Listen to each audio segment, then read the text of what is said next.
Essa semana nós lemos na Torá Parshat Mishpatim, a Parashá que nos traz vários estatutos, inúmeras dezenas de mitzvot, muitas delas, a maioria delas, regendo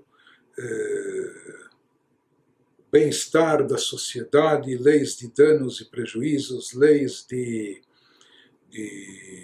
trabalho, enfim, leis de vizinhança, e uma série de coisas, e entre outras mitzvot, a Torá nos traz também a mitzvah de conceder empréstimos a pessoas necessitadas, a pessoas passando por necessidade, e de fornecer ajuda para pobres, para carentes, na linguagem do versículo bíblico na nossa parashá, em Kesef Talve Tami, se com dinheiro você for ajudar o meu pobre do meu povo, emprestando para ele no momento de aperto, no momento de necessidade. E às vezes o empréstimo oportuno, de acordo com a Halachá, pode valer mais do que a própria doação. É um empréstimo, não uma doação. Mas se é no momento decisivo, se a pessoa recebe esse empréstimo, ele ainda pode se reerguer, se levantar, e caso contrário, se ele não tiver acesso a esse capital, ele vai se falir, se quebrar, enfim, e depois vai ficar necessitado durante um bom tempo. Então esse empréstimo é crítico, vital. Eteani imach, ajude o pobre que está perto de ti, junto de ti. Sobre isso nós temos um midrash que filosofa sobre as condições de vida das pessoas. E nos dizendo, aqui ele nos fala, talvez a gente não saiba entender o porquê do destino de cada um, porque determinadas pessoas são ricas, abastadas, e porque outras são pobres e carentes, porque que algumas pessoas não passam por nenhuma carência material e têm de sobra, né? São abastadas, enquanto que outras pessoas mal têm o que comer no dia de hoje, não têm reservas, etc. Então talvez isso esteja fora do nosso alcance, o porquê justamente essa pessoa nessa condição e aquela pessoa numa condição contrária. Mas o que o Midrash nos fala aqui é qual deve ser a reação e a atitude de cada um em relação à situação que se encontra. E assim diz o Midrash, Ashrei Adam Sheu Omed Benisyono. Bem-aventurada a pessoa, feliz a pessoa que consegue passar no seu teste. Cada um tem o seu teste, cada um tem o seu tipo de teste, cada um é testado à sua maneira. Ou seja, Deus escolheu testar essa pessoa, por exemplo, com riqueza, e Deus escolheu testar aquela pessoa com pobreza.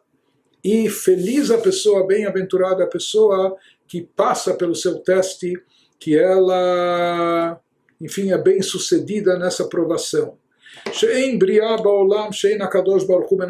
Não existe nenhuma criatura no mundo que não é testada por Deus. Todos nós chegamos para esse mundo com uma missão, com um papel a cumprir, com desafios a superar e com testes a ultrapassar. E nós temos provas a superar, enfim.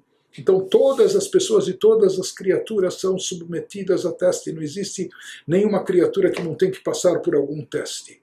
E nessa área de condição financeira, existem alguns que são testados através da riqueza e outros que são testados pela pobreza. Eu imagino que para muitas pessoas, se a gente perguntar, você prefere o teste da riqueza ou o teste da pobreza? Então é de se supor que muita gente vai dizer, sabe o que, teste por teste, eu prefiro o teste da riqueza. Mas os nossos livros e nossos sábios dizem que muitas vezes o teste da riqueza é mais difícil e até às vezes muito mais difícil de superar do que o teste da pobreza. De qualquer forma, nas palavras do Midrash ele nos diz, Et reashiru menaseh, o rico é testado por Deus de que forma? Deus prova e testa ele, se ele vai ser generoso, vai ser mão aberta para com os pobres. Deus concede a ele bastante, ele é abastado, tem muito mais daquilo que ele precisa para si. Deus está testando ele para saber se ele vai saber olhar para os pobres, para os necessitados, e se sensibilizar e doar, compartilhar com eles. E o pobre Deus testa de outra forma. Deus quer saber se ele vai aceitar o desígnio divino sem se revoltar, sem se rebelar, sem Deus nos livre blasfemear. Se ele vai aceitar esses sofrimentos, essas privações materiais que ele passa, sem se enervar, sem perder sua fé. Cada um recebe o tipo de teste que a providência divina lhe reservou. Se o rico conseguir passar bem pelo seu teste e ele fizer bom uso do seu patrimônio, da sua riqueza e praticar bastante tzedakah, caridade e bondade, então ele vai usufruir disso aqui nesse mundo, que ele vai ter uma boa vida aqui no mundo terrestre, mas o grande capital da sua recompensa vai ficar ainda reservado para o mundo vindouro, mas na prática ele vai usufruir bem desse mundo e muito mais ainda vai ficar reservado para ele no mundo vindouro. Deus salva e protege ele de qualquer juízo no purgatório e no inferno. Se o pobre, por sua vez, também se manter fiel e conseguir passar bem pela sua provação, pelo seu teste, sem se rebelar, sem se revoltar contra Deus, apesar das suas dificuldades, das suas carências, ele vai receber ainda a recompensa em dobro no mundo vindouro, mais ainda, talvez mais do que o rico pela tzedakah que fez, ele vai receber uma enorme recompensa reservada a ele no mundo vindouro, por mais que a vida dele aqui no mundo terrestre foi ou está sendo um pouco difícil, apertada, mas pelo fato de passar bem por esse teste, fica reservado para ele uma enorme recompensa no plano superior. Caso contrário, Deus nos livre, se tiver um rico que é muito abastado, mas for avarento, e ele não compartilha com os outros, e ele não pratica tzedakah, ele não faz caridade e bondade, mas ele acaba se perdendo desse mundo, vai ele junto com o dinheiro dele, se perde, se enterra, e nada ele tira e usufrui disso. E que ele saiba, ele diz, porque na prática, Shegalgal Hu Ba'olam, existe a roda viva, a roda da vida, não é? A roda que fica girando, não é todo mundo que é rico hoje que vai ser rico amanhã, não é todo mundo que é rico hoje que daqui 5 anos, 10 anos, quando for, vai continuar sendo rico. As coisas como uma roda, que aqueles que estão em cima às vezes podem acabar parando lá embaixo, e vice-versa.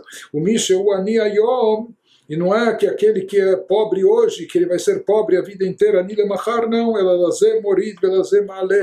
existe essa roda da vida e Deus sabe por que às vezes ele está fazendo aquele que estava lá embaixo subir e vice-versa, o que estava em cima baixar, mas de qualquer forma, quando a Torá nos fala sobre essas mitzvot que regem o bem-estar da sociedade, nos fala sobre a obrigação do empréstimo, da prática de bondade, da tzedakah, então ela enfatiza, como diz o Midrash, esse conceito que cada um tem a sua missão a realizar e que cada um de nós possa realizar o seu papel, a sua missão de forma apropriada.